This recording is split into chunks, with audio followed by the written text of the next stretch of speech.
Hello. Good morning. Happy Tuesday, September 30th. If you can believe it, it's the last day of September 2025. We are going into the fourth and final quarter of the first year of 4 of Donald Trump's second and I believe final term in office.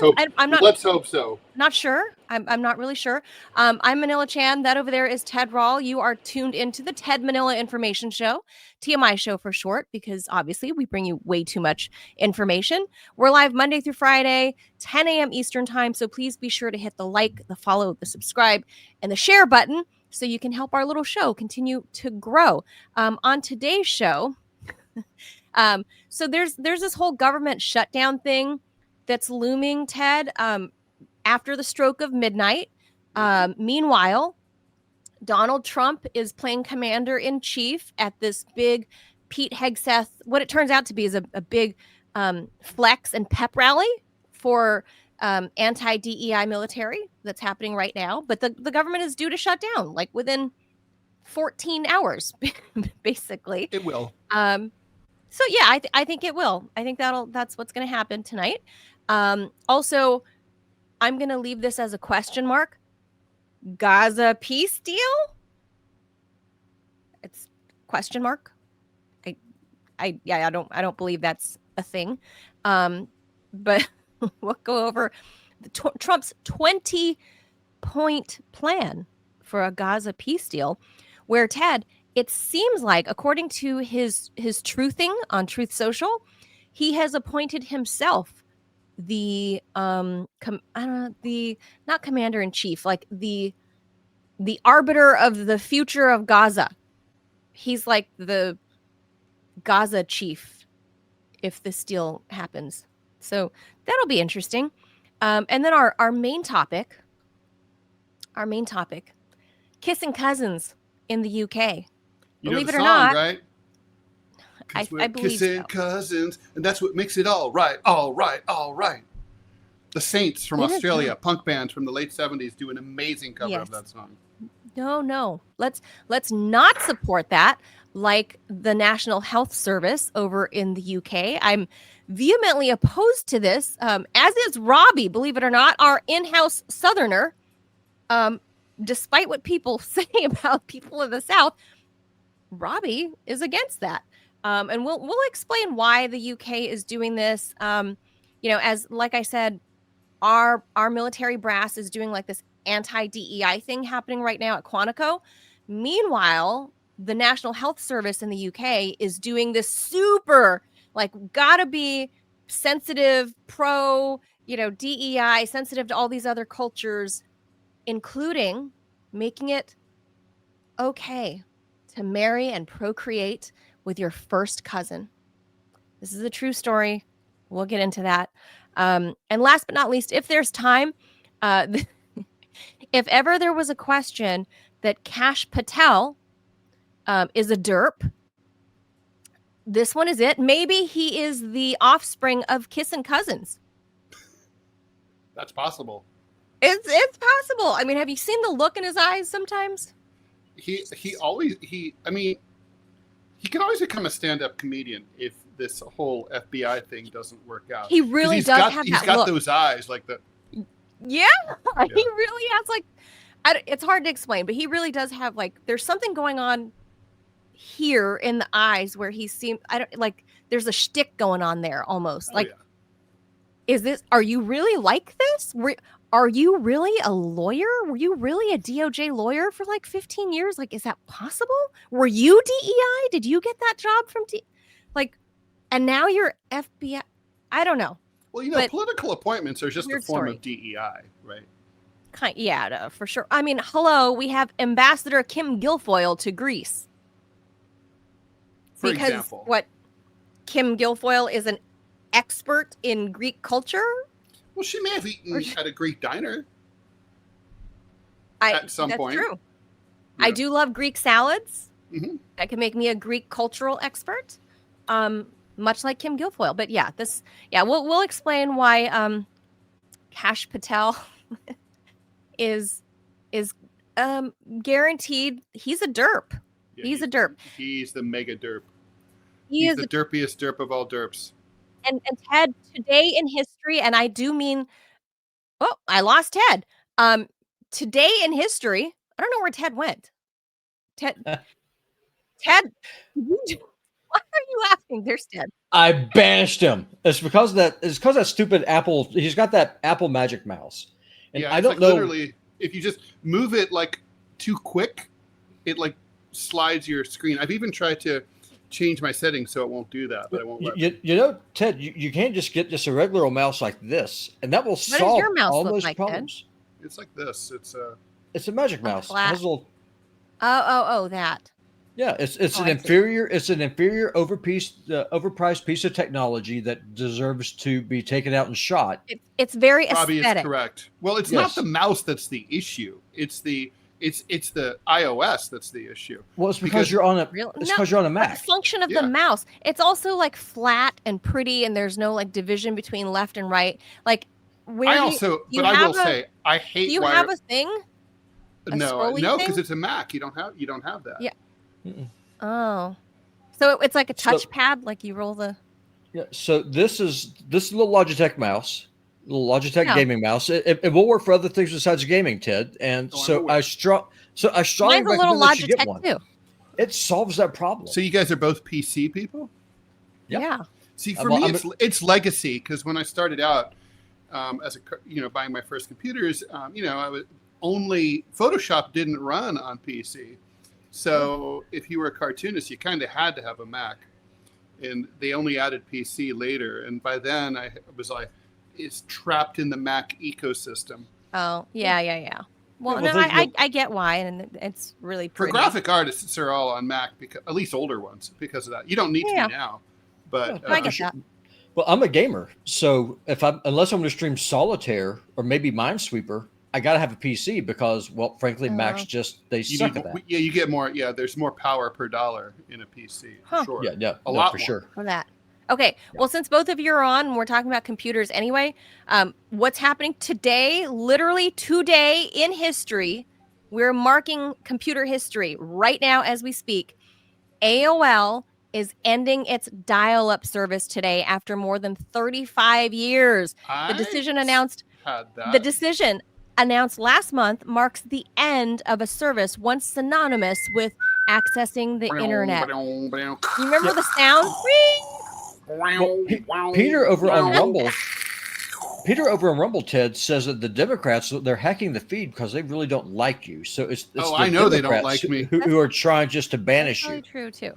That's true. That's So- probably that could be, except for the Democrats Wait, have no we- power anymore to do anything. We gotta finish the AOL thing. When the company then called America Online launched dial-up in 1989, it was among the first. The approach used a modem to convert computer data into audio signals, which could then travel over phone lines. The dial-up tone was so ubiquitous in the 1990s that it was considered part of the soundtrack of the decade, with the service inspiring Nora Ephron's 1998 rom-com hit, You've Got Mail. That's right, Ted.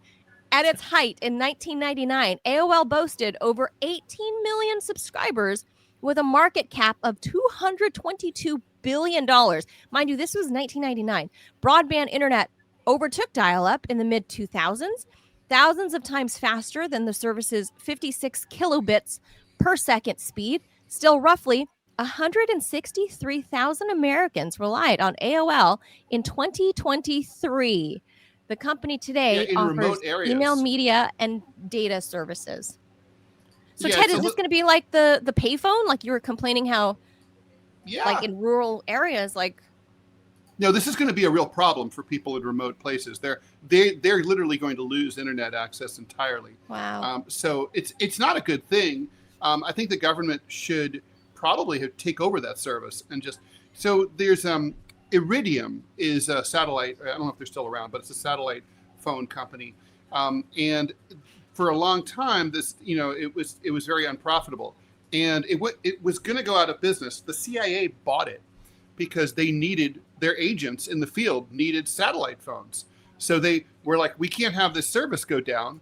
So because satellite phone works anywhere where you have access to the sky, right? So basically they and it was a very expensive proposition. I think the CIA and the American taxpayer paid, I think, $24 billion for that acquisition. But the point is, I think this is something that it's a government service. Also, I should point out that dialing into a computer by modem predates 1989. When I was in college in the early 80s. Did Dr. Shiva say he invented email? So when yeah, maybe he invented his own ego, maybe. But like I think it was 1983 when my friend Rob showed me in his dorm room that like contraption where you put the whole old-fashioned Ma Bell phone receiver into a contraption with two holes, and then yes. and then it would dial in. So and I'm sure it predated that.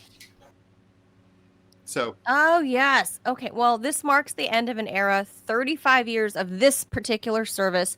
I do agree with you, Ted, that I think it's by a the way, bad I have idea. an AOL story that I have to tell. So especially Ted, because do you know, under the Biden administration, rural development, right, under Deb Haaland, she was the Native American woman that was in charge of like rural dev. So they allocated like 20, 30, 40 million dollars per year. Back. Oh, is he back? Right here. Ancient. What the hell? This was my very first computer. This is where I learned how to do computers on. This is a TRS-80 Coco 2. Sure fucking is. That was my first computer. That is what this thing is. This is what I learned. The programs were stored on cassette tape. They were, and I've got the cassette tape. Cassette tape. There were no floppy disks. And the reason why I showed y'all those came later. Yes, the reason why I'm showing y'all this is because this is what I learned on. This is where Robbie got started doing his computer stuff. I had one of those when I was 15 years old, I think, 1978 maybe. Yeah. This wow. thing's You bought it at Radio Shack. You did? I did not have one of those. The RS is for Radio Shack. I actually got that one. I think it's Tandy Radio Shack, right? Yeah, so it's Tandy. So, well, I actually got that one. That was given to me by a guy who owned a pawn shop. Because wow. Well, I was doing some work for him. I mean, I had a pretty rough childhood growing up, so I was looking for odd jobs to be able to do. Well, this guy's like, here, I'm going to help you learn a skill. And so he gave me this computer and a book to learn what's called GW Basic. Mm-hmm. Well, here's what's fun about TRS-80s. They had a command called kill. Killed exactly what it sounded like. It killed things. And so I used my modem. And I dialed into this parts warehouse called Stuart C. Irby in Pensacola, Florida. And I was screwing around. And it was using Windows 3.11. Just kind of going in. I was looked at all the invoices. I was reading everything. So I wonder if the GW Basic kill command will work on this network. It did. I killed their entire network. I deleted everything. Evil hacker. So you were an evil black hat hacker. Proto-anonymous. In the early 90s? Is that what? Well, yeah, hey, it was. Well, I didn't know if it was going to work or not. I did hack into the Columbia University mainframe so I could change my friends' grades for them for a fee. Oh my God! I used to break in. I would break into the power company. Happening. I would break into the power company, and I would change the cost of the power bill to $5 a month. It was really easy to do shit like that back then. All you had to do was go through the mail spool. It was freaking awesome. It was so easy. Like no muss, no. And this fuss. is like done on dial-up, so you can. Yeah, could it be 100%. tracked? Yeah, and Casey's always just like, Robbie, why are you keeping this? Why are you keeping this antiquated piece of technology? Because it's an artifact. It's an a artifact. Beautiful thing. Well, it is. And the Robbie that did that thing plug to dial-up, Robbie? By the way, that's a keyboard that you could pound on like a typewriter keyboard. Yeah. So the way it would work. Let me see here. So the way it works is that right here, this is the slot where you put in the modem. So the modem plug in right here, and then you plug in your phone lines, and then you're good to go. Oh, wow. And that's how this thing worked. I mean, this is where your favorite white supremacist Nazi got his start. This is where Robbie came from. Wow. Freaking inside the bowels of a TRS-80. Well, that's it. So I have an AOL story to tell. So you remember Deb Haaland did nothing. Hold on, you guys. We let Robbie jump in, and I didn't get to finish the Deb Haaland thing. All right, so Deb Haaland was supposed to give internet access to all these rural places because I suspect that AOL probably told the Biden administration that they're going to sunset, right? I imagine, right? All these tech Yeah, no, companies. AOL's been threatening to do this for years. Yeah. I think I So- first heard them make noise about this like 10 years ago. Right. So Deb Haaland was in charge of rolling out rural development internet service and Elon Musk was saying, I'll give you guys Starlink, but they were like, no, we're going to do our own. We're going to bury the wires and whatever. Right. Anyway, like $20 million Starlink probably a year. causes all the cancers too. Oh my God. So $100 million plus later, after 4 years of Biden, precisely, I think half a dozen farmers got internet, Ted, in America's heartland. By the way, this is the opposite of the way things were handled in France. In the early days of the internet, they had something called Minitel, which was everyone received an identical computer screen, really cute, multicolor, unlike the TRS-80, which was a LED screen, white on black. But the Minitel was particularly for farmers, and so farmers in the middle of rural France could track the prices of commodities on the various global exchanges, the weather forecast. This was in the 70s. They could talk to each other. They could negotiate deals. And then people started creating like online dating in the early 80s. And all of that stuff it goes back. So like when you hear millennials like, oh, we're the first generation to grow up with computers, it's like blow me. No. Gen X grew up with computers. Did you remember some young boomers too? Ted, do you remember news groups? Of course. News groups, bulletin boards. Like rec.arts.comic strips was where I used to go. Yeah, because you could go there, and then you could go to what they called BBSs, bulletin boards. And so typically you had a time limit about how long you're able to be on there. Yeah, it was called Usenet. Yeah. Yeah, and so you could just go through and you could just grab whatever that you wanted. And that back then was when the internet was fun. It was fun. I missed that too. By the way, speaking of fun, so I'm going to tell my story. So remember when your AOL would come up and it'd go, you got that screen that says you got mail. It had the AOL logo, which was a sort of a semicircle inside of a triangle. And if you clicked that triangle, so I got a call from John Scalzi. John Scalzi is now a very, very famous sci-fi writer. He won a Hugo Award, I think at least one or maybe two. But he's a very famous sci-fi writer. But he was the editor of AOL's creative team. At the time, I was a big deal in cartooning. He calls me up and he arranged for me to do the Easter egg.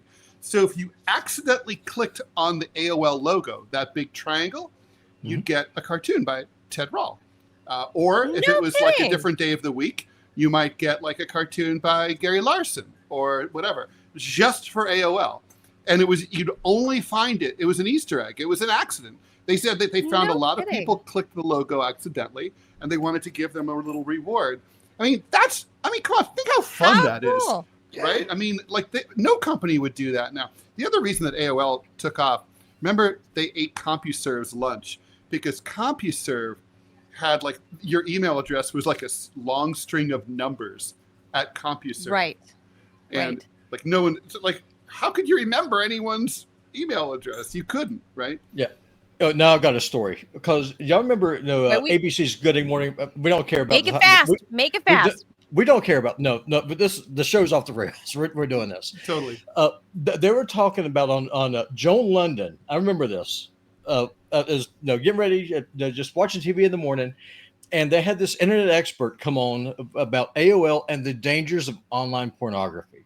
So if you want to find pornography, all you have to do is go on AOL and then just type in these search phrases. So this woman's telling every freaking horny teenage boy in the world how to go find porn on AOL.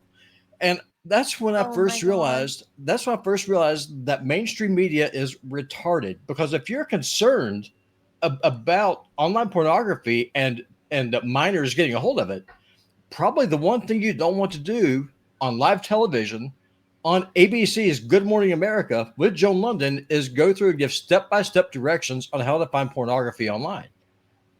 And that's how all the boys found it? Let me tell you, even before porn on the internet, I saw my first porn From mag back then? when I was 7 Oh, years yeah. old. When one of my classmates brought his dad's, hustlers to George L. Ernst Elementary School. So, I remember hanging out by the merry-go-round, Seven? Yeah. by the little And so- carousel. Yeah, And so and I Rumble was likes. like, oh man, women have a lot of hair between their legs because it was 1970. Yeah. So, and they did. Yeah, and Rumble clearly likes us talking about porn because this gave us an ad. So, Joe, want me to go ahead and Oh take my care of that now? God. Yeah, go ahead. Yeah, go ahead and do it, Robbie. You're Let's already just there. go ahead. Yeah, let's just Just go do ahead and do it. This is going to be freaking hilarious. Hold on one second. Come on. Porn. Work, porn, damn you. Porn. Just Ah, say porn, and then magically you get an ad. Yeah, pretty much. Porn. Also, That's it. Is Do it you going remember, to work? do you remember the Commodore 64? Another of my Oh, there we go. favorites. Oh, I had one. If you haven't already, make sure you download the Rumble app. It's free, simple to use, and the best way to stay connected to the content you want. Once you've got it, search for our channel and hit follow or Putin Bot Gaming. That's my channel. That way, you'll get a notification every time we go live. No missed shows, no extra steps. You can grab it right now using the link in the description or the pinned live chat. Download it to your phone, and you're ready to go.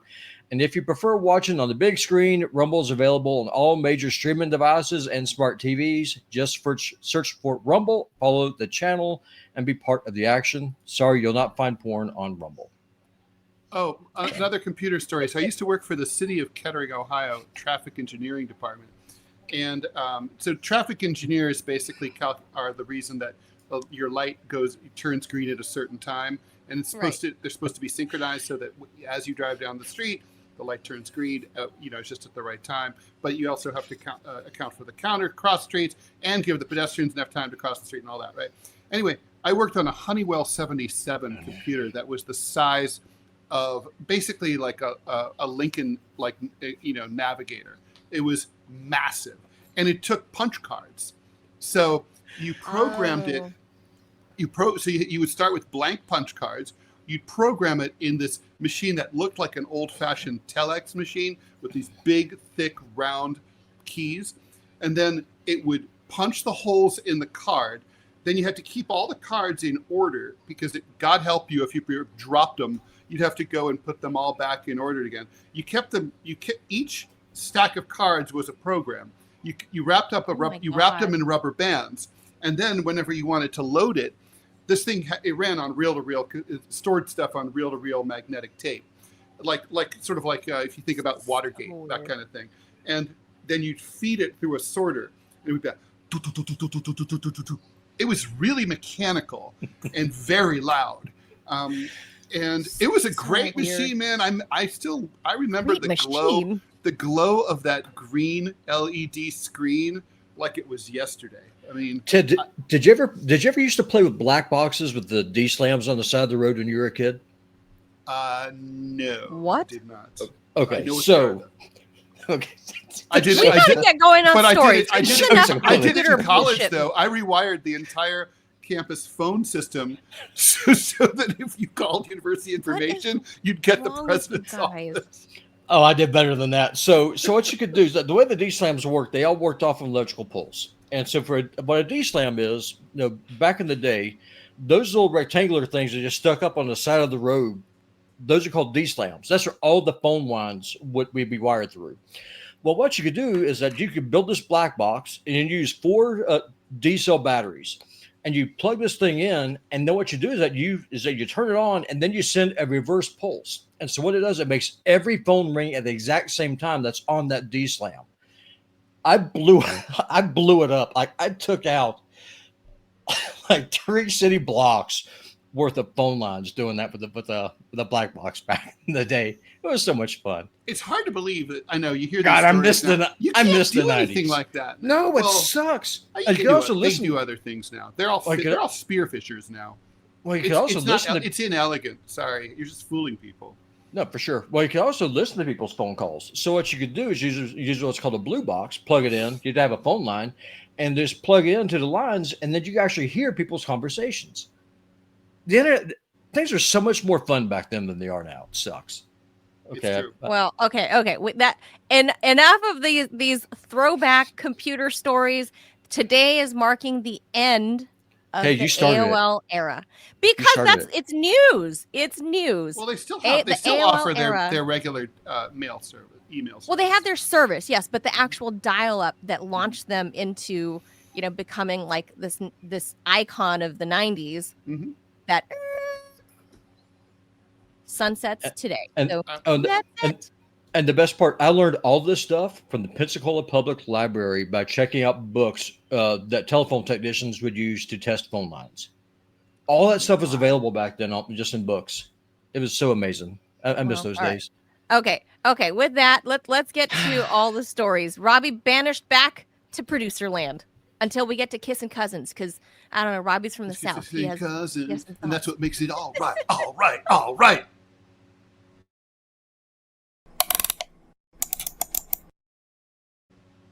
Your All turn. right, I got this first read. Read here. All right, so the government shutdown, that's looming at midnight, if you guys didn't know, like 12:01, actually. Republicans have proposed a short-term funding bill to keep the government running through November 21, but Democrats are pushing for changes tied to health care. They want to reverse those Medicaid cuts from Trump's legislation and then extend tax credits that lower insurance premiums for millions of people who buy coverage through the ACA marketplace. Now, Republicans have dismissed the demands as a non-starter. So, okay, they're at loggerheads there. Neither side appears willing to budge, and the House is not expected to hold any votes this week at all. No. So here's how the government shut Why down. start now? I mean, they haven't done shit since January 20th. I mean, Trump's running the entire world by executive order. I know. So here's what happens when the shutdown happens, inevitably in roughly 13 and a half hours. So when funding lapses, federal law requires agencies to halt operations and furlough these so-called non-accepted employees, or like, as we called them during COVID, the non-essentials. Accepted employees typically include workers who protect life and property. They remain on the job, but will go unpaid until the shutdown is actually over, which basically sucks. So you keep showing up and you're not getting a paycheck. It's an IOU. So you got Abe FBI Lincoln put an agents. end. I thought Abe Lincoln put an end to that whole I work guess no not. pay thing. I guess not. So you got FBI agents, like Kash Patel, I guess. Does he count? Does he have to show up? CIA officers. He doesn't deserve to be paid. Like, thank God Kash Patel is an essential worker, Ted. Thank God. CIA officers, we don't know how much they get paid anyway because we don't know anything about their budgets, but they have to show up to work, whatever that means.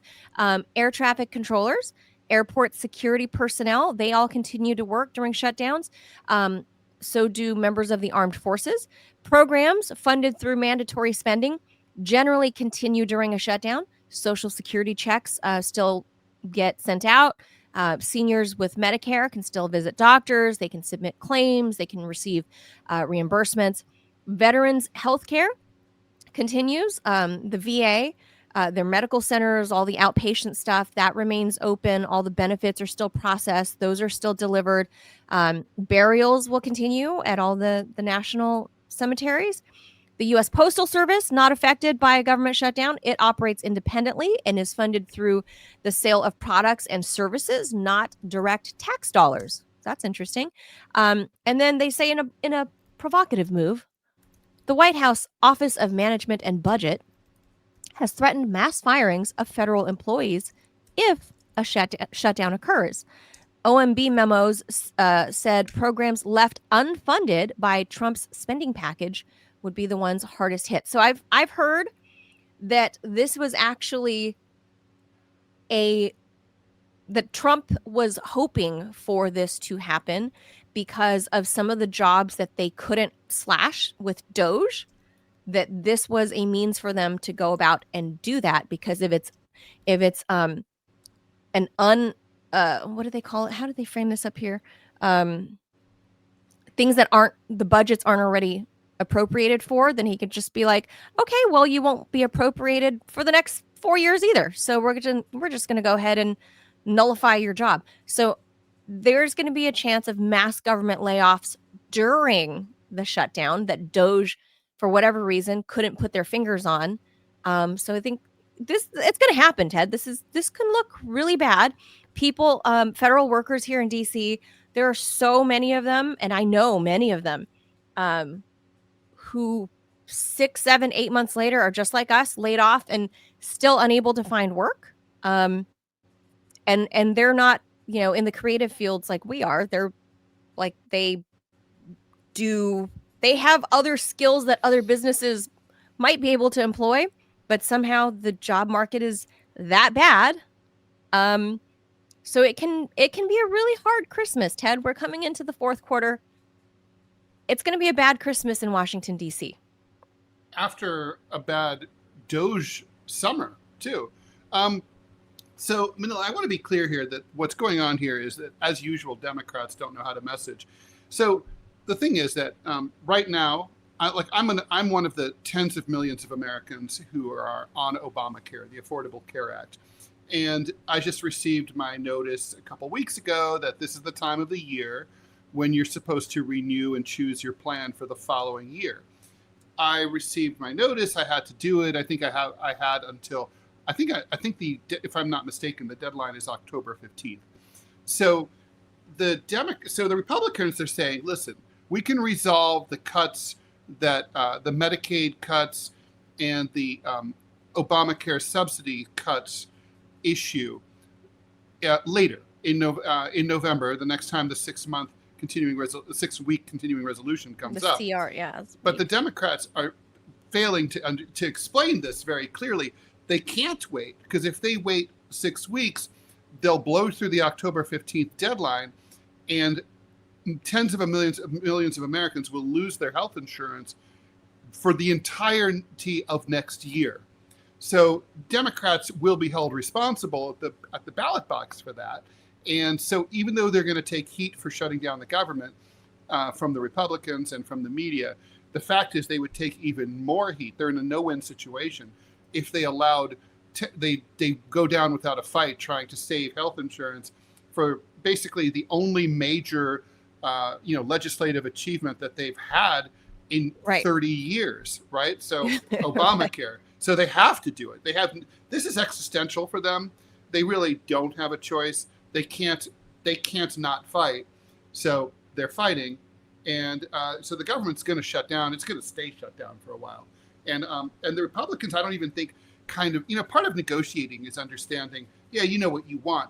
But the big part of understanding is understanding what your opponent needs and figuring out a way to give it to them so that you can come to a resolution. The Republicans, I don't think, really understand that the Democrats need to have this. They have to get this. So it's the Medicaid and the ACA money has to be returned. Otherwise, Democrats can't come back to the negotiating table. But I don't know if Republicans will be willing to do that. What leverage do the Democrats have, though? Well, they have the 7 votes in the U.S. Senate that are needed to reopen the government. So the Republicans have 53 votes in the Senate. Nothing's going to happen there's no CR, no budget passes without 60 votes in the Senate due to the supermajority rule. So unless they get 7 Democrats to go along with the 53 Republicans, there's no budget. So the Democrats' leverage is they hold the budget hostage until the Republicans come to terms. If they have the balls to basically play this game of chicken to its logical conclusion. I think they kind of have to. But, obviously, we don't know who the American people will blame. I mean, this would require the Democrats to understand their self-interest and to not be giant fucking pussies. So it's, that's asking a lot of Democrats, but but we will see. Well, yeah. I mean, tangentially tied to them being big old wusses is the next story on Gaza, which you're doing. Look, you don't even hear any of the Democrats, not AOC, not Bernie, speaking up on Gaza. The loudest person squawking out of Capitol Hill, Marjorie Taylor Greene. Yes, she is. She's super interesting. The New York Times just did a big piece about her drifting away from, So yeah, from Trump. I think that speaks to what you're saying, Ted, about them being ballless. They got no balls, Ted. They're gonna fold. But they also have no choice. If they decide to remain gelded, they are going to look really bad, and they're going to get. I mean, they're already going to have their asses handed to them next November anyway. Yeah. Well, but I think they're rudderless right now, though. Don't you think? There's who's no leadership. Who's really no who's really messaging. Nancy's like 1,000. She's already stepped down. She's this fake made up, speaker emerita. Like, what the fuck? Like, what? Like, that's not a thing. That's not a thing. Like, no, it's not. They've got no one to whip them into shape to say, That's look, true. bitches, this is what we're doing. There's nobody to do that. So without Nancy at the helm, I don't think anything's going to happen. No, I mean, look, I agree with you. However, this is a Senate issue, not a House issue. So it's really about Schumer. Even still, Schumer was always second to Nancy. Nancy controlled all the purse strings on Capitol Hill. Let's be clear about that. If it's on Capitol Hill, Nancy Pelosi controlled all the money being donated to all the different Democratic, the DNC stuff, all the different 501c3. Like, Nancy Pelosi had her fingers in everything. Chuck had to go to Mama Nancy if he wanted to get some money kicked over to the Dirksen. Is that where Chuck's office is? To the Dirksen building or the Hart building? Dirksen. If he wanted some money, Chuck had to go to Nancy. Nancy controlled the purse. So, but there's nobody in charge, and Chuck Schumer is a weasel. So that is true. All right. So let's go to number 2. Two little things to talk about. First of all, we're number 11 in the nation on Rumble right now. So thank you, Rumblers. What? And it looks like in my neck of the wood here, we are getting hit by little earthquakes. So in New York? Yes, that is correct. Looks like there's a little series of them. Let me find out. Looks like the epicenter is in. Oh, it's not that close. Well, I don't know. This is upstate. Stoop Dog in the Rumble chat notified us that the Philippines was just hit with a 7.0 earthquake. Well, just moments ago. Not between, sort of halfway between Rochester and Buffalo, upstate New York. They're being hit by small earthquakes right now, like a little. Wait, does New York get earthquakes? No. Yeah, right? I was on the air with Angie one time when an earthquake hit New York City, and it was like I literally thought that like a big truck had like driven over one of those metal plates in the street or something. All this stuff like like kathunk. And I was like, "What's that?" And it was like I got up to look. I thought it might have been a bomb. Then it was like, no, it was an earthquake. It was a small earthquake. I think it was 4.2 or something like that. But maybe somebody's just fracking. There's a fault line under Harlem is a fault line. 125th Street is a fault line. What? Okay, yeah. This is no. weird. I mean, it's the natural world, man. It's everywhere. Okay, I didn't know that was a thing. I mean, yeah. I don't know. All right, let's go over to Gaza. That's you. Let's do it. Okay, so Trump's plan for Gaza calls for an immediate pause in the war that's been going on for over 2 years. It also would say that Hamas has no role whatsoever in governing Gaza. So why exactly would Hamas agree to this? Oh, they won't. If both sides were to agree to the conditions in the 20 points, the war ends, all Israeli hostages and corpses would be released within 72 hours. I refuse to say living and dead hostages, because if you're dead, you're no longer a hostage. You are a former hostage. You have left the role of hostage, and you've entered. You've left the realm of hostagedom. You are now a corpse. In exchange, Israel would release 250 Palestinians who are serving life sentences, along with 1,700 hostages that Israel is holding, that they took since October 7th. Let's call a hostage a hostage. These are, by the way, living hostages. The Israelis are also holding some corpses, too, hilariously, that they would return. Oh. The plan does not call for Israeli withdrawal. Instead, they'd pull back to a mutually agreed line inside Gaza, creating space for the release. Then all military actions would be suspended. Battle positions would remain where they are. So basically, here's kind of some of the main points. First of all, this is mainly a real estate plan for redevelopment in which Trump and his people would get to redevelop Gaza into a resort. It's just very much like the way that AI video sort of depicted, with his name on hotels and giant gold statue of him and all that sort of thing. Anyway, so Hamas would surrender. They have to give up their weapons. Anybody who wanted to leave Gaza would supposedly be allowed to leave Gaza and come back if they wanted, although Israel has never upheld such agreements in the past. So I think it's unlikely that the Palestinians would agree that. This is funny. The aid would be run through the UN, which up until now, Israel and the United States have been saying was infested with Hamas. Remember UNRWA? It's like, oh, but I guess maybe they are not infested by. Maybe that's all a lie. The only thing that the U.S. and Israel would restore is water, electricity, and sewage, hospitals, and bakeries. But if it's your house, your apartment building, your local school, you're shit out of luck. Your stores, your banks, shit out of luck. None of that stuff would ever be restored. There would be a committee called the Board of Peace, which would be run by, guess who? America's favorite president, Donald J. Trump, would be the head of the Board of Peace. Yay! Wait, pause, Ted. You got to pause. Indeed.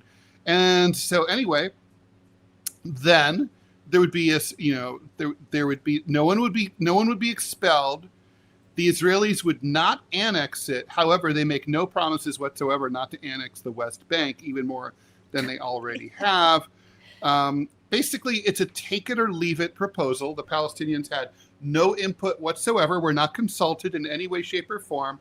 They've been told they have to accept the entire thing, hook, line, and sinker, no edits, no exceptions, within 3 days, or Israel is just going to go to town. And they say, and Bibi goes, we can do this the hard way, or we can do this the easy way, or we can do this the hard way.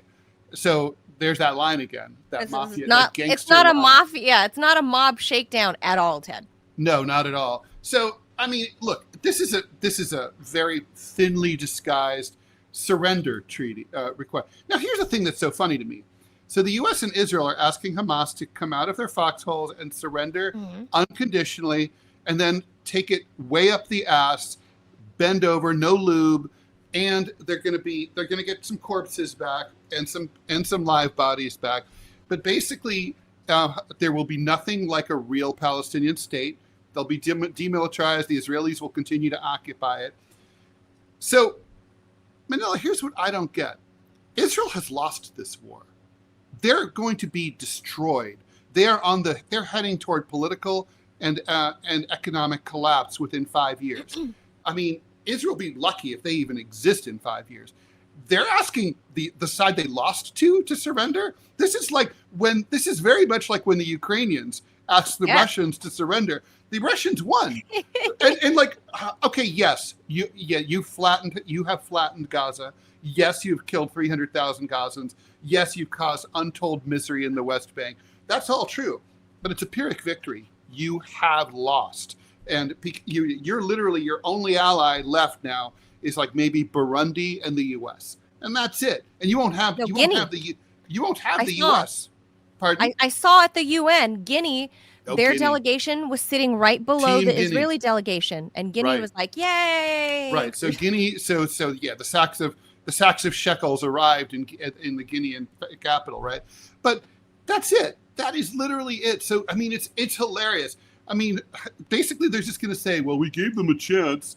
They said they didn't want peace." This is just like what the Israelis say now about the proposal that they offered Arafat. Oh, we offered a peace deal. Right. And he didn't want it. It was a completely unacceptable peace deal that no one in his position ever would have accepted. And so, of course, he didn't take it. I wouldn't have taken it. You wouldn't have taken it. Nobody would have taken it. And so this is what the Israelis want to say. It's for their fucking Hasbara talking points. And it's like everyone now knows that they suck. and that they're a bunch of murderous, genocidal maniacs. And so, and the latest polls show it. The American people now believe overwhelmingly that Israel is committing genocide, deliberately killing civilians in Gaza. That's overwhelming majority of both Democrats and Republicans. So, I mean, this is an absurdity. It is ridiculous. I collect political propaganda art, and I collect, including posters. I have this poster that the Nazis put up in occupied France after D-Day when they started fleeing. It would be the last poster they slapped on the wall in every village before they withdrew. And it said, listen, bitches, we're leaving for now, but one day we're going to come back and we're going to check and we will expect that you have followed all German rules and regulations while we were gone. Wow. That's kind of like what this is like. It's just like it's the dying gasp of a dying regime. Yes. Scary Girl in the Rumble Room brings up a good point. Like, what's the deal with not only, Trump being the new board, the president of the board of the new Gaza the board of peace, the best peace, the most beautiful peace. But then he assigns Tony Blair. He's pulling him out of retirement, bringing him out of retirement to do what exactly? This is all about. Gaza. So it's okay. So the model here is, you know how the Clintons developed and raped Port-au-Prince, Haiti, with the Clinton Foundation. That's exactly the same type of scheme that the Trumpies and Tony Blair are going to be involved in. Yeah, Tony Blair is, he's the British Bill Clinton. He is the British Bill Clinton, right? He is exactly Bill Clinton. So they're going to go in and develop Gaza and rape it economically the way, if they get their way. I mean, none of this is going to happen. They're gonna get their way. Ted. They're not going to get their way. Hamas is. I don't know how they're not. I'm Hamas right now in Qatar, I'm laughing my fucking ass off, popping the champagne. They just have to figure out a good way to message it, but they haven't responded at all, which is really clever. I don't know how actually. This shakes out. I really don't know how this shakes out. Bibi yesterday, immediately, as soon as Trump put out the press release, Bibi yesterday was like, yes, I support this peace deal. Obviously, the Hamas terrorists do not want peace. I am already coming out and saying, I accept this deal. And by the way, Doha, Israel is sorry for bombing you. Yeah. Well, Trump made him pick up the phone and call the Qataris while he was there. Call them up and apologize. Make nice. Bibi, just go ahead and call them. Just make nice with them. I'll make the most beautiful deal, the best deal. Just go ahead and call them first. Falala is asking, did we talk about Trump RX? I saw the headline fly by, but I haven't read about it yet. Oh, no. The Pfizer. Yeah, that's he says he's got a deal with Pfizer going on. That's just breaking, that he's going to do a price cut with specifically to Pfizer drugs. So we don't know. We don't know yet. We'll see. Because remember, there's Medicare cuts that he was juggling at the first quarter of his presidency.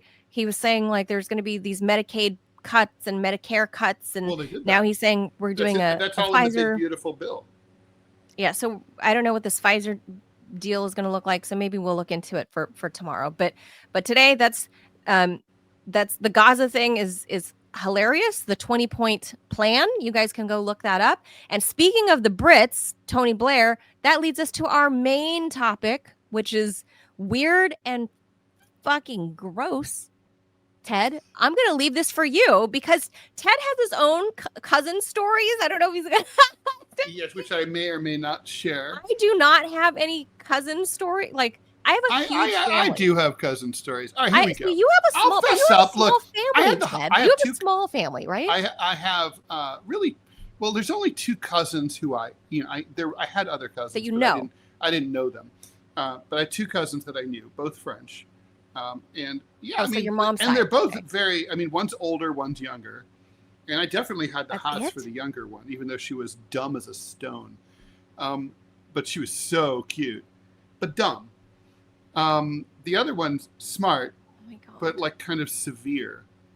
And anyway, Well, the, my mom the, is one of seven. My dad is the one of oldest seven. one hit I on got me a lot big of cousins. time, like ridiculously. Came out of the shower like totally naked and like kind of like, hey, let's do this. And it was like, no, we're not doing this. Hard no. Look, like I said, my mom is one of seven. My dad is one of seven. I got a lot of cousins.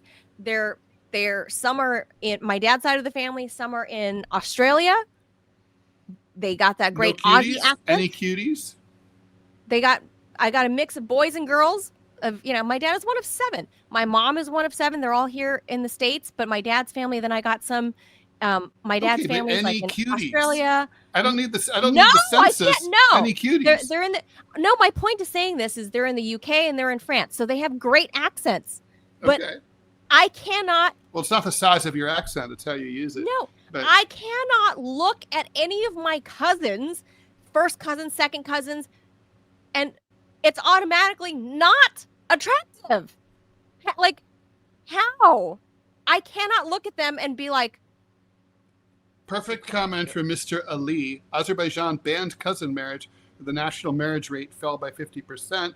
I don't know if that's true or not. I'm going to assume it's true. It sounds true. Let's read the story. The NHS, which is the National Health Service of the UK, is being accused of taking the knee to political correctness by advocating the benefits of marriages between cousins, despite it carrying an increased risk of birth defects and being used as a way to oppress women. The NHS guidance, which points out that it has been allowed in the UK since Henry VIII passed a law enabling him to marry Anne Boleyn's cousin, Catherine Howard, says that cousin marriage offers benefits like stronger extended family support systems. The practice, which is common among British Pakistanis, has been linked to disorders like cystic fibrosis and sickle cell.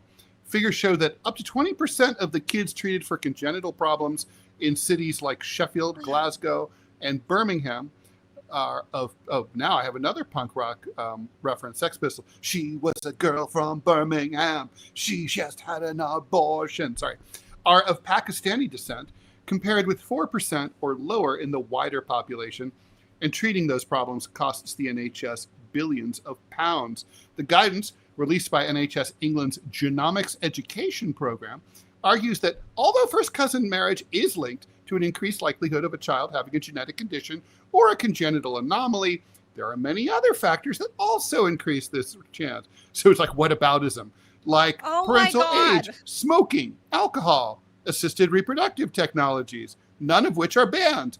It claims that intermarriage offers benefits, which include stronger extended family support systems and economic advantages. Resources, property, and inheritance can be consolidated rather than diluted across households, and that banning it would stigmatize certain communities and cultural traditions.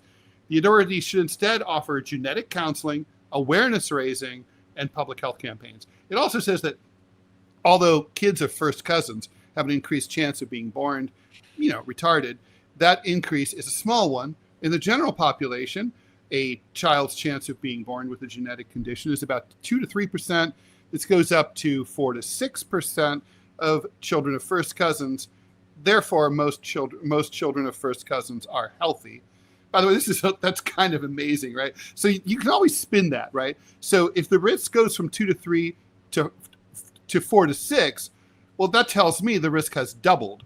But you could also spin it like, but that's still 94 to 96% is A-okay, right? So no worries. So funny. Not bad. That's hilarious. That's like, at that rate, you should play Russian roulette. Your chances are 83% you're going to come out of the first shot okay.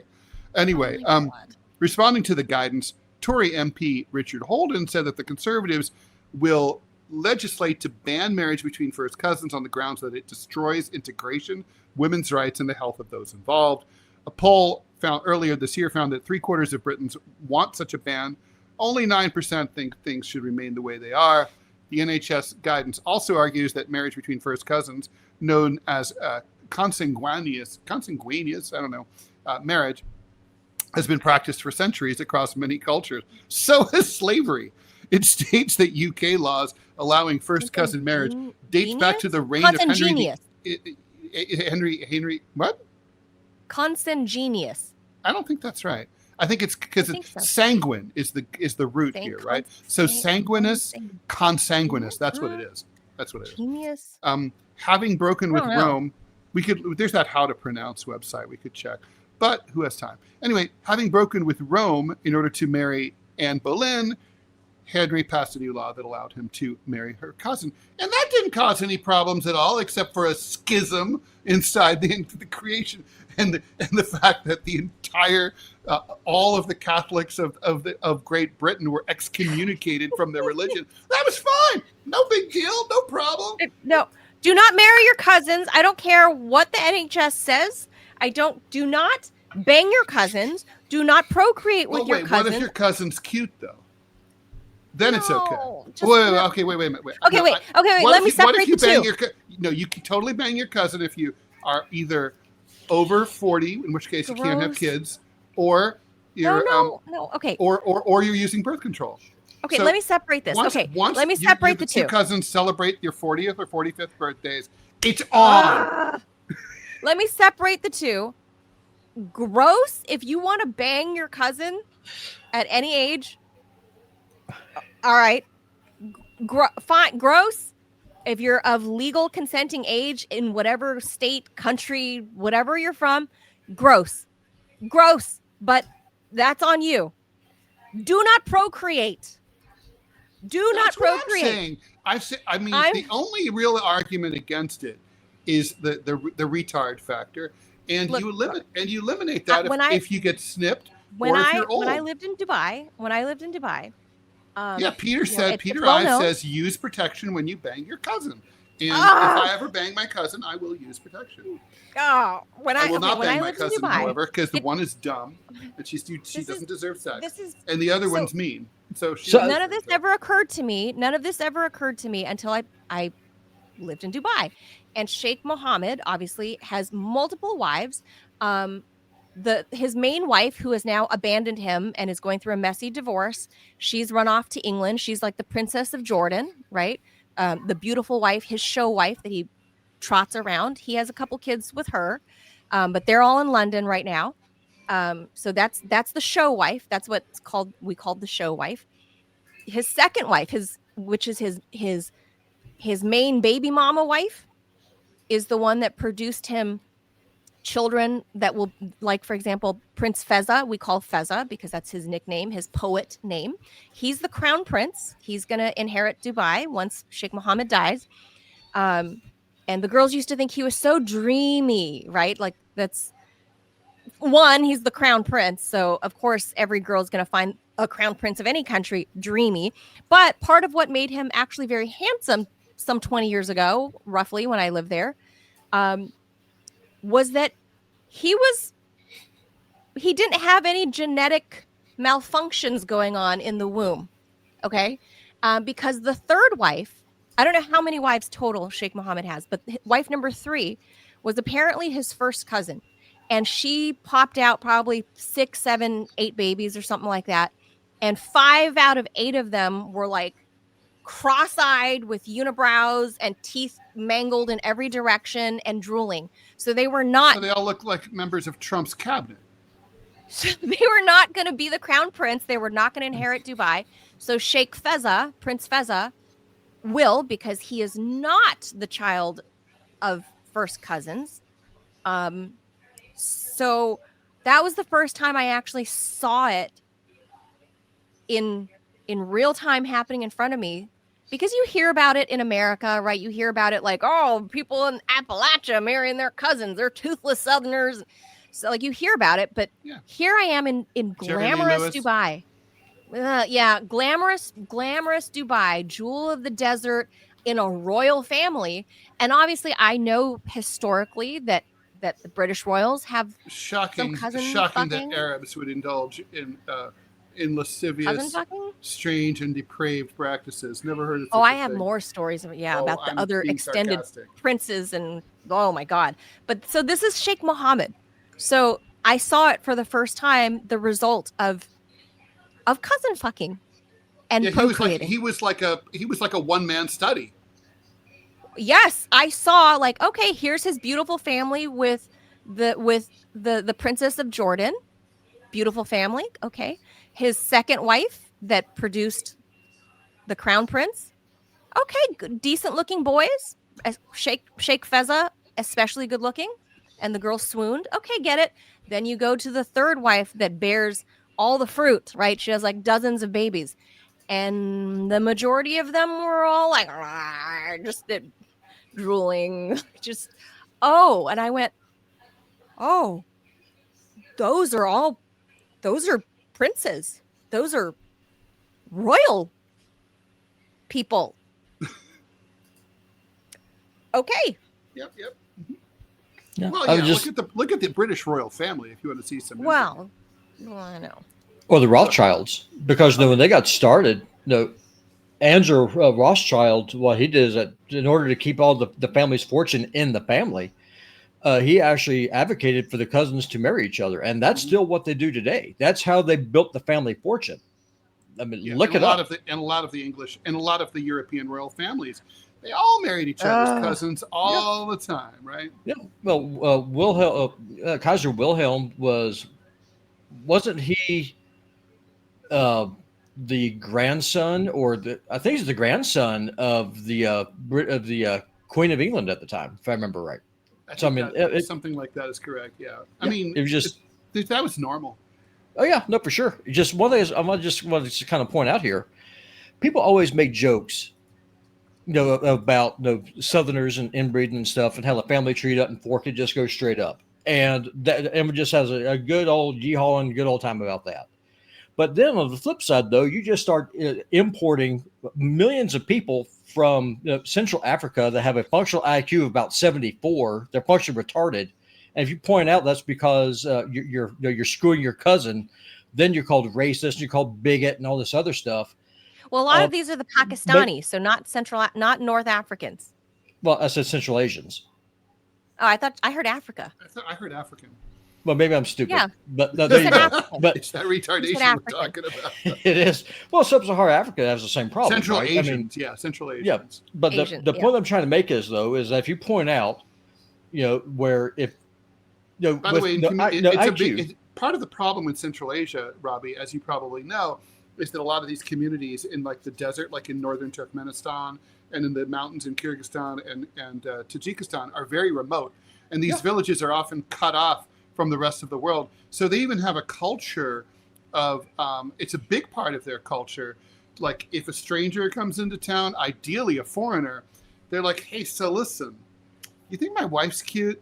And you're like, yeah, sure, she's nice. Hey, so I'd really appreciate it if you would impregnate her for me so that we can have a little genetic diversity. And that's a big thing. It's that they do that in mountainous communities in southern China. Wow. In Turkmenistan, while I was there one time, there was a very controversial case where a guy from Ashgabat, which is the capital, the big city, was lost in the desert during a sandstorm, and he was taken in by a local like Bedouin type person, but they're not Bedouins, they're called something else. Anyway, he availed himself of the local hospitality and fucked the guy's wife. And then like years later, the country bumpkin from the desert shows up and knocks on his door in Ashgabat, and he's like, hey, can I stay with you? And the guy's like, sure. And he's like, hey, can I fuck your wife? And the guy's like, no, you can't fuck my wife. It's like, dude, turnabout's fair play. So he got really pissed and he murdered the guy in Ashgabat. This was a big legal case and it's subject of a lot of controversy in Ashgabat and all throughout. It was on national television. It was like an OJ type case because it was like, killing people is against the law, obviously, but it's kind of like, he had cause to be pissed.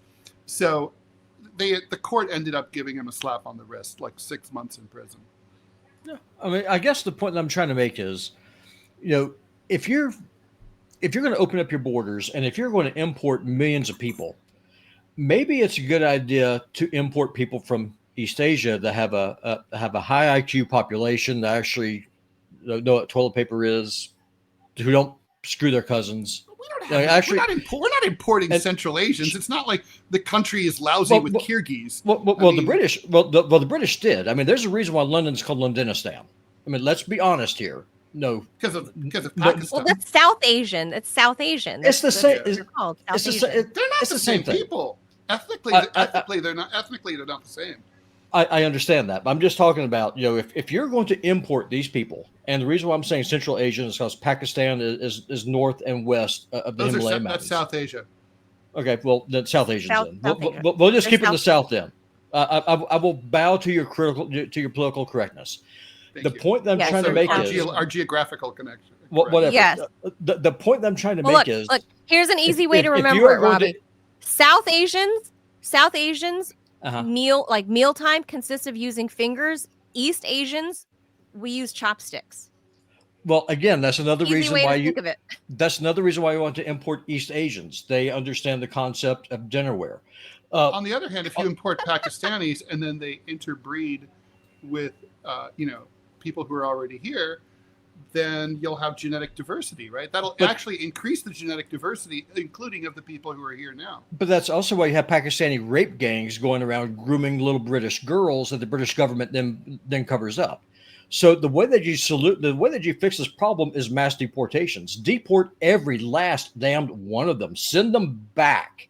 Every I don't know. one I mean, of them. genetic diversity really goes against your argument, right? Isn't the I mean, mayor if of you need London Pakistani or Indian? Like Belize has the most genetic diversity, and like many of the Caribbean countries do on Earth. They're everything, man. Because the sailors came from all over the place. Yeah, so are the Brazilians. Spanish, Dutch, everything, and they're beautiful people, and it's just gorgeous. People in Dominica, same thing. When I worked on that island, there was, believe it or not, I found like a tiny 4-building hut. And Mr. Lee says he has Chinese village. Yep, Mr. Lee says he has friends who've married their cousins. So I mean, this is not normal in any England. way, shape, or form. I think Yes. Mr. Lee is in England, so that's like I personally know a guy who married his cousin. First cousin. Oh, yeah. It's legal. Do they It's legal in the United States, In most Is states. Oh, yeah. Mm-hmm. Yeah. It's totally fine. I know some states It's have not some technically wacky considered ass incest laws. or anything. Yeah.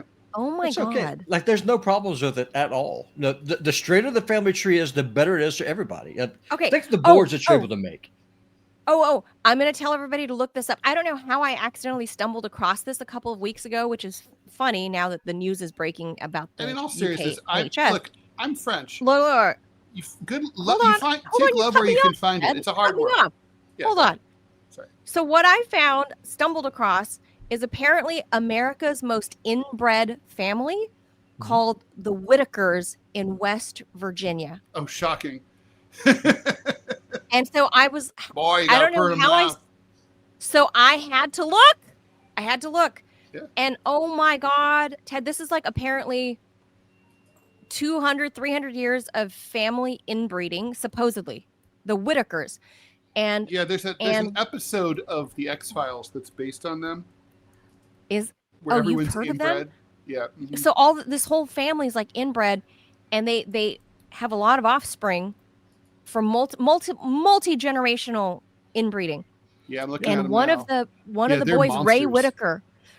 Whitaker is, as I described with some of the Emirati royals, like, eyeballs facing in different directions and teeth going in every direction.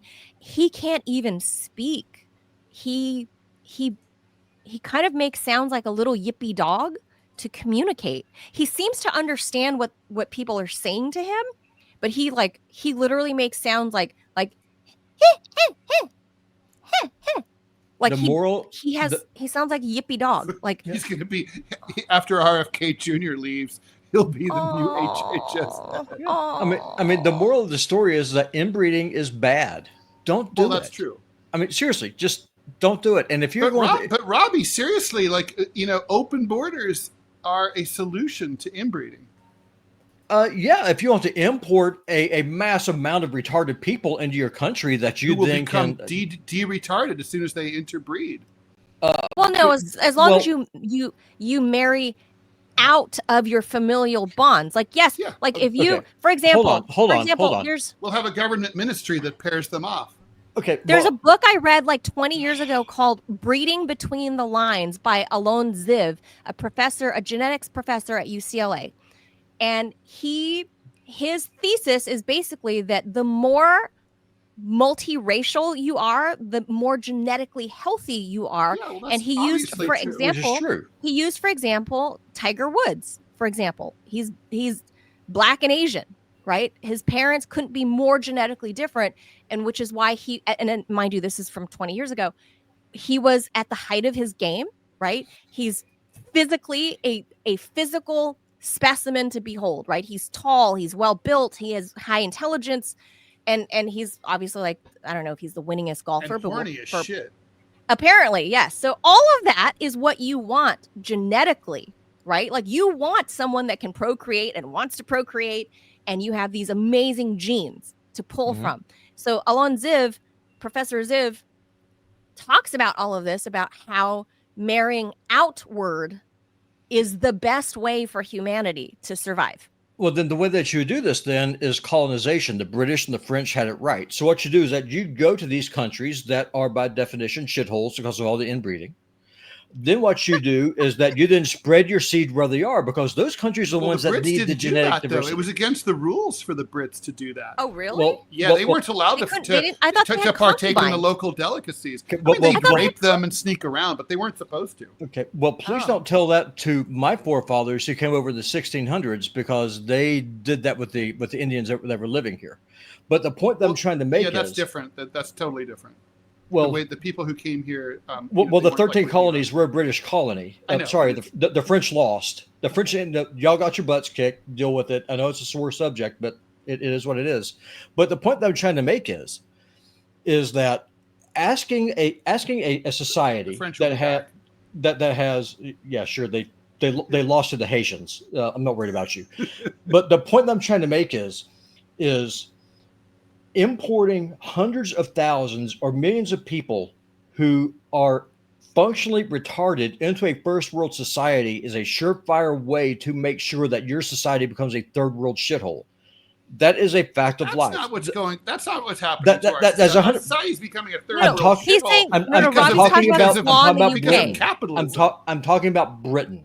I'm talking about right. Robbie's talking specifically about in the UK how the NHS. This is the first step in trying to normalize the cultural acceptance of what came out of a third world country. Essentially, that's what Robbie's saying. This is the point that I'm making. So you're having all these people with all these genetic flaws who are function retarded.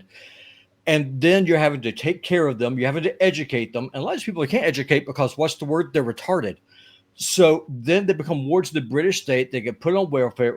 They go to London, homes? And then if you point this out, the migrants they get hotels they get to stay in. I mean, that's America. I know, but you know how we've done away with our asylums here in the U.S. Do the British still have that? Do they have like homes for mentally unwell? What they're doing is that they are actually putting them up in hotels, Manila. They're putting up in hotels. That's what they're doing. Fact check me on this. No. I'm talking specifically about these children. The answer to your question, Manila, is no. They got rid of them. That we got rid of ours. Yeah, they don't have nut houses because it's a stigmatism. You can't put a crazy person into a crazy house because then you stigmatize them. So instead you send them out to the street. Honestly, so that way they can attack people and rape people. And it also makes them they're worse. Throwing feces at you on the street, like here in DC. Well, then what you do is that you round them all up. I'm about to tell the Brits how to fix their problem. You send every last man, woman, and child of them back to Pakistan, and you say you don't get to come back here. Britain should be a British nation. It is not a Pakistani colony. Robbie, England was an empire.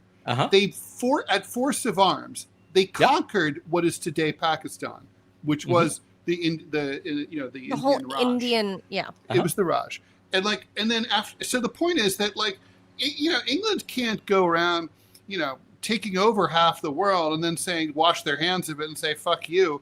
We have no responsibility for you guys. Sure. If you're Pakistani, you have every right to go to the UK. Just if you're Algerian, you have every right to go to France. France conquered you. You you should be able to go back to the homeland, The to the mother people country. the people of Europe have no obligation whatsoever to commit suicide, which is what you're advocating for right now on the altar of political correctness. So, counterpoint. The British brought a longer life expectancy to the people of Africa and South and Central Asia. That is a fact. The British brought them education. They brought them running The Indians water. brought the first good food to England that the English had ever seen. They brought rape gangs to Birmingham. They A small owe them price to pay nothing. for that good food. They owe them nothing. I love Deport Indian food. every last man, woman, and child of them. Close your borders. And if you see something so much as a sampan trying to go to your island, you blow that damn boat up. You sink it. You send it to the North Sea. Okay. It doesn't matter. Robbie, I think a lot of those Pakistanis are legal, though. They're not illegal Who the hell migrants. cares? Yeah, that's They're true. It legal. doesn't matter. It does not matter. The Send them mayor all of back. Of course it London. matters. The mayor of Send them London back. is No, it doesn't. Pakistani. Hold on. Because again, I'm talking about culturally enriching I'm talking about cultural enrichment here. Pakistan suffers because it has a low population. It has a high population, low education society. True or false? Sure. Yeah, Okay, because so it then- was raped by the British colonialists. Horseshit. So then here's how you fix this problem. So to fix this problem, you send all these highly educated, wonderful people back to Pakistan with this world-class British education so they can rebuild the country from which they came from. That is the restitution you're looking for. The people of France, the people of Spain, the people of Britain have no obligation to commit suicide on the altar of political correctness. I don't No. think you have a right to go take over and rape the rest of the world and then say to those people, "Oh, we don't owe you anything." I just gave you the answer. You educate the population, Well, send the educated population Why- back, and let them fix their country. Why is it such a I think fine if you're there legally, but like They're be fucking whatever their race cousins, you are, Manila. what ethnicity. No, listen. If you're there legally, whatever. This is not a question of immigration at this point. But I think if you're there from whatever country, when you go to that country that you're going to, like my family came from Laos, my family ultimately came from China. They adapted to Laos when they went to Laos, and when they left Laos, they came to the U.S. When they came to the U.S., they adapted to the U.S. and they clearly that's accepted expected. cultural norms That's in the expected. 70s, Well, that's- right? They came well, to the that's U.S. because- in the 70s. Manila, it's if you because your move to family doesn't- Afghanistan, you should wear a burqa. Well, Manila, it's because your family doesn't come from a society that says fucking your cousin is okay. That's why. But my point is, Oh, I don't know if whatever that's true. I society they bet come cousin from, fucking happened in Laos back in the day. it happens everywhere, but it's not a norm. No, I'm But it's telling not a you, societal norm is the point that I'm it's making. not a societal norm. They It are was. against it. Robbie, My it's point only is- in the last 100 years Hold that on, it's even hold been on. something that people look My sidelong point at here here is- in the West. My point it was here, totally hold on. normal. Stop. Pause. My point here is to both of you boys, and I'm going to fucking mute both of you so you don't interrupt me. My whole point to this is the normalization of this shit in the UK is because everyone's trying to be so sensitive to every culture that's coming in from everywhere else, rather than saying, if you're a culture coming to our country, you should adapt to our cultural norms. That's the real problem, not the immigration. It's that you've become too culturally sensitive to everybody and their mamas from wherever the hell they're from, they're fucking Antarctica or wherever the fuck they're from. Like, they should adapt to that culture that you're choosing to emigrate to. Like, if you're emigrating there, like to whatever country, whether it's the US, whether it's here, if you're coming, then you should adopt that new culture and that new way of life while Agreed. still cherishing your own. Agreed. I completely agree. And here's the point. You just made my case. There is nothing wrong with a multiracial society. Multiracial societies are fine. They're a beautiful thing. Racism is stupid. The problem comes up whenever you start trying to impose this thing called multiculturalism. There's no such thing as a multicultural society. One culture always dominates the other one. That is a statement of fact going back 6,000 years of human history. All people are created equal in the sight of God. Okay, fine. I grant you that. I believe that. I'm married to a black woman. I have no problem with racial mixing, none whatsoever. That being said, some cultures are better than others. If your culture says, if you draw a picture of my pedophile goat fucking prophet who was a slave trader and a warlord, that I'm going to kill you because you blasphemed him, I'm sorry, your culture sucks. It's inferior. If your culture says it's okay to screw goats or to bang your cousin, I'm sorry, your culture sucks. If that's what you want, says it's okay go back to where goats. Just say. Well, whatever. The Just point being I'm trying clear. the point I'm trying to make is, if that's what you want, then please go back to the Bedouin tent from which you were spawned and enjoy your life. If you want a society that values free speech, rigid debate, being able to put a crucifix in a bottle of urine, which I find repugnant, but I'm not going to attack you for it, then welcome to the West. Glad to have you. I will tell you about Jesus, and then we can agree to disagree. I'm not going to blow you up like the Islamists did at Charlie Hebdo. Islam is not compatible with the West. It is a cultural difference. That is a statement of fact. Guys, just like Judaism I hate to say this, is not but we can, like this. This conversation is based on a false premise. Sure, that's not. That our culture is different in this respect. As of last year, 19 American states fully allow first cousin marriage. 17 states, 17 states fully permit it, and 7 states allow it under certain conditions, such as genetic counseling. But here's there's age restrictions in states like Arizona and Illinois. So here's the difference, though. Legal, Here's the difference. It's legal to cut illegal off your or penis if partly you illegal. want. Just because it's legal to cut off your dick if you want, but most people aren't going to do that. By the way, you can, and the states you're allowed to marry your cousins in, it will surprise you. I thought it would be the red states because, the Southern jokes and all that stuff, but that's incorrect. Actually, it's the big Eastern and it's the liberal states, California, like New York, Virginia, like Florida, also, let's see, Alabama, Georgia, Maine, Massachusetts, but also New Mexico and Colorado, which are relatively liberal Western states. So it's a liberal thing, actually. I live in Montana, Lee. I touch lots of grass. Most people live in states where you're allowed to marry your cousin. But here's the point. So if you're talking about our culture, American culture is we're cousin fuckers all the way. But here's the point, though, that I'm trying to make, Ted, is that if your cousin fuckers grow up where you live and they just and they're born there, they spawn. Like if you're in Kentucky or Tennessee or whatever, okay, that it is what it is. The point that I'm trying to make is that if you import, that is the word, import, not homespawn. If you import hundreds of thousands of people from a culture from which this is legal, and it is not illegal, but it is perfectly fine. It is accepted. It is encourred, as you read. It's totally legal. We just read that. I'm worried that we might be it's not encouraged. But it's not encouraged. The pure Pakistanis are being polluted by us cousin fuckers. It's not encouraged. Then they can stay Everyone where in the state of California, where Manila's from, they're all fucking each other's cousins and marrying them. No, we're not. It's all not of you. encouraged. Every last one. No one. In fact, you're not even allowed to be married not to. I don't know one person that has even kissed their cousin, much less fuck their cousin. No, they've been balls deep much less in their having cousins. babies with their cousin. So there's a all the Mexicans I know, they all come from like 15 children families, and none of them were banging their primos. Okay, none of them. You don't know that. I have a lot of close friends, and none of them. Here's the point I'm trying to make. If your cousin fucker is born here because they come from some big, from LA, it is what it is. East right? LA, okay. they say is ground zero for cousin fucking. I'm gonna go with God. No, do as you will.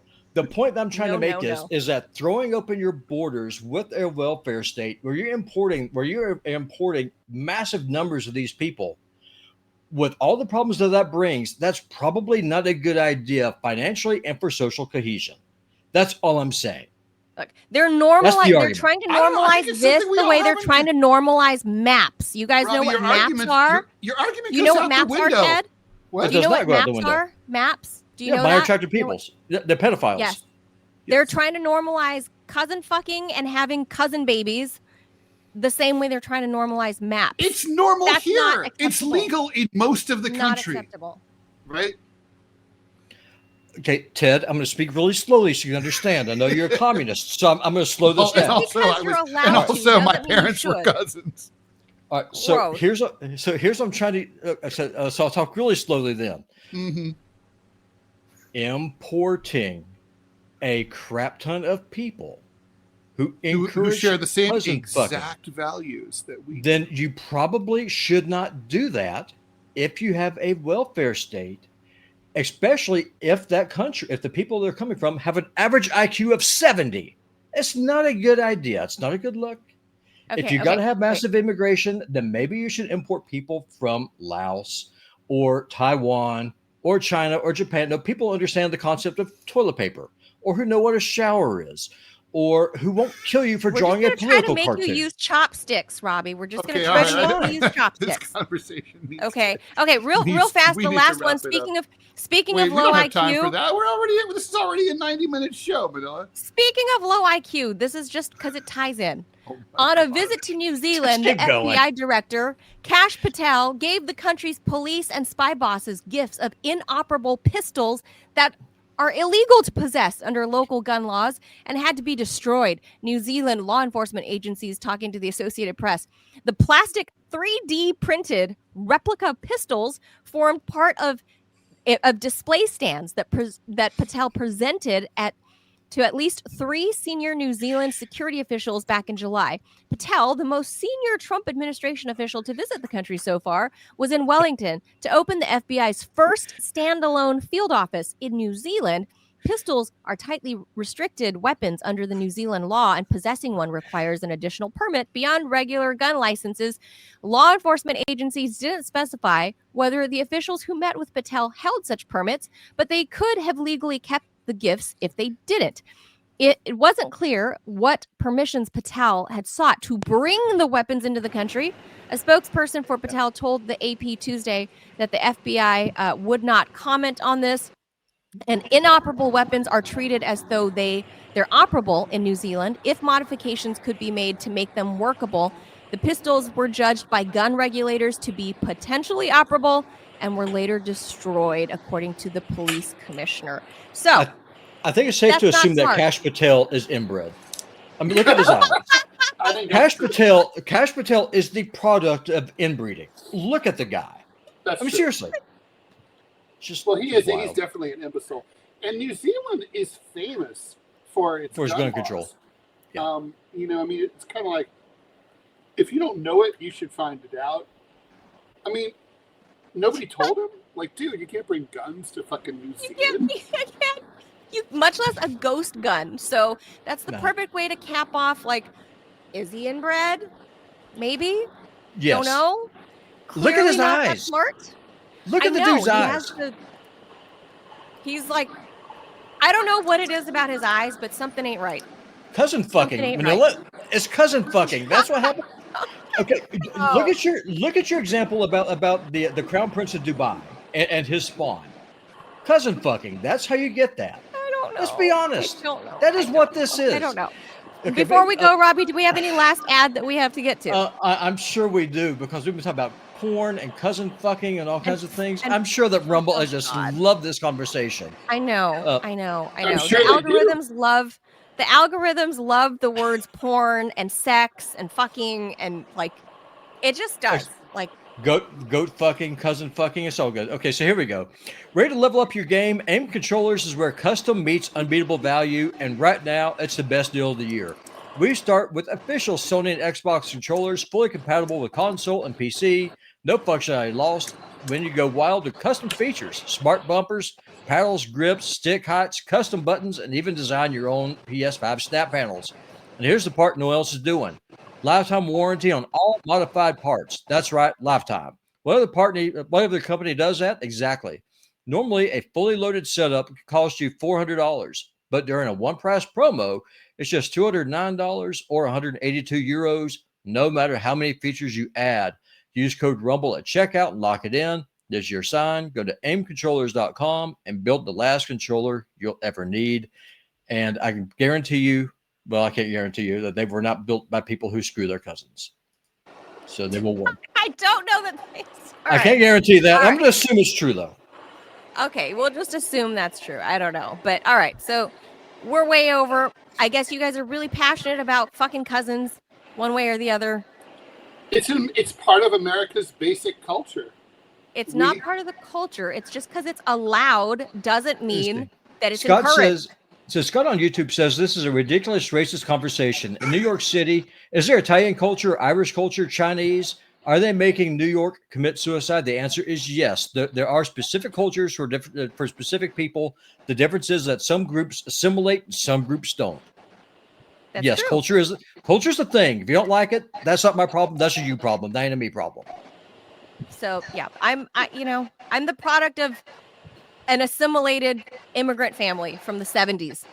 Yeah, me too. My mother's from France. But you're from a Western culture. Mine's from an Eastern culture, which is very different. Even our utensils are different. Our spoons, by the way, are superior. Culture and race are different. Just to make this clear before we go away, I have no problem whatsoever with a multiracial society at all. None. No problem with it at all. The problem I have is this whole idea of multiculturalism. That's the problem. It is a suicide. It is suicidal. It's a toxin, and it needs to be ended. I can see the point. I can honestly see that argument. Like I get what you're saying. I get what you could be any color. It doesn't matter. Either you assimilate or this culture thing. So I get when I went to Brazil, I did my absolute best to learn Portuguese, and I dated this girl, black lady, blonde hair, green eyes, most gorgeous woman I ever saw in my life. And I would have married her if I'd been allowed to have stayed in Brazil. I wasn't, because Brazil, unlike America, is a serious country. The point that I'm trying to make is that culture is a thing. Race is a thing. They are two separate things. You can assimilate where is it you go, but you can't change the color of your skin. If that offends you, suck an egg. I mean, I'm very torn about that, because, I mean, look, Robbie's point is well taken, right? I mean, obviously, a society is not going to function well. It's going to be tribalistic. Let's say, for example, half the country speaks one language and half the country speaks another language, and they don't speak each other's language. That's a problem. I mean, you're not going to be able to communicate. Your society's not going to work.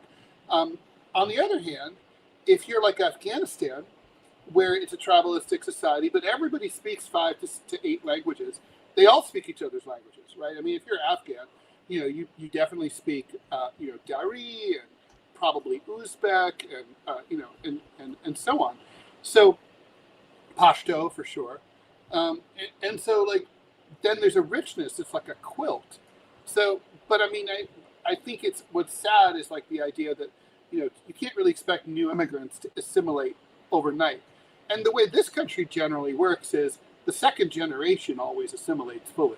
It's the first generation that has trouble for obvious reasons. When my family came here in the 70s, when my family came here in the 70s, America under Jimmy Carter still had in place this whole integration program where they teach you about like American culture and norms, and this is a famous TV show. This is Dallas, they taught them things like that. So my mom was like, oh, soap operas, like, oh, okay, like, oh, these are TV dinners, like, oh, that's what this is. Oh, okay, this is what you do with the microwave. Like, it's little dumb things like that, like little home ec courses that taught my immigrant parents what typical Americana was like in the 1970s. So out comes me, and I had no problem being American outside the doors and being Asian behind closed doors. You were younger, and your brain was more malleable and all that. Sure.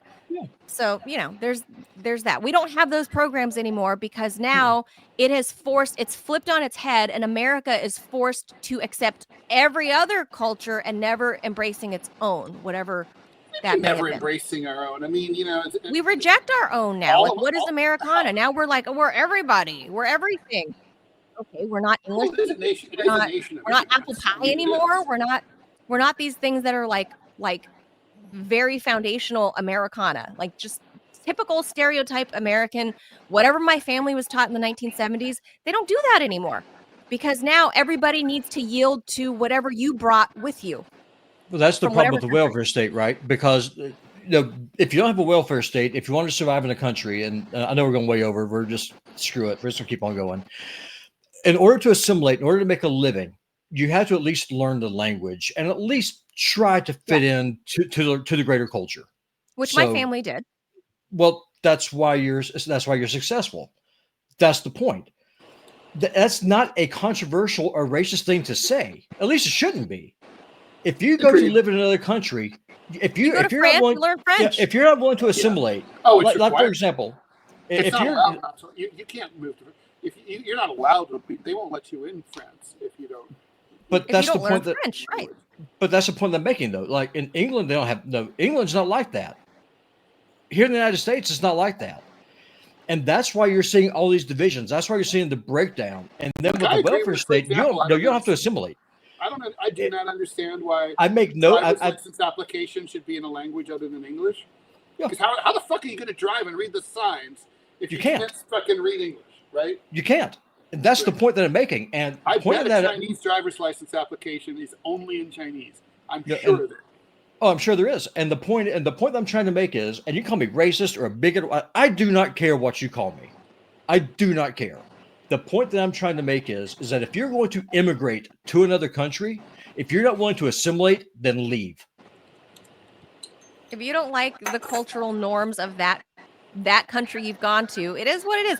And instead, the UK NHS is doing the exact opposite of that, Robbie. And that's what our point of this whole conversation was that the NHS is trying to normalize cousin fucking and having genetically messed up children on the altar of diversity and inclusion. Yes. And I say, screw that. Exactly. Go back to the shithole that you came from. Crawl back to your Bedouin tent and screw a camel. I said it. I do not care. Go home. As long as the camel is not related to you as a first cousin. Listen, if you're in Pakistan, do as you will. Stick it in the knot-hole in the fence if you can find one. By the way, camels are ornery. I don't think anyone could really fuck a camel. Gross. We're not opening that can of worms. And good luck, everybody. Find a sheep. Then find a sheep. They're docile. Find yourself a sheep and go to town. They're tamed. Like a camel will not come home. If you don't keep it tied up, it will just leave and never come home. Oh my God. Good night and good luck to all. This is what the fuck is thank you, everybody. Happy Tuesday. Fuck your cousin. TMI show. Bye. Don't do that. Bye, everybody. Thank you.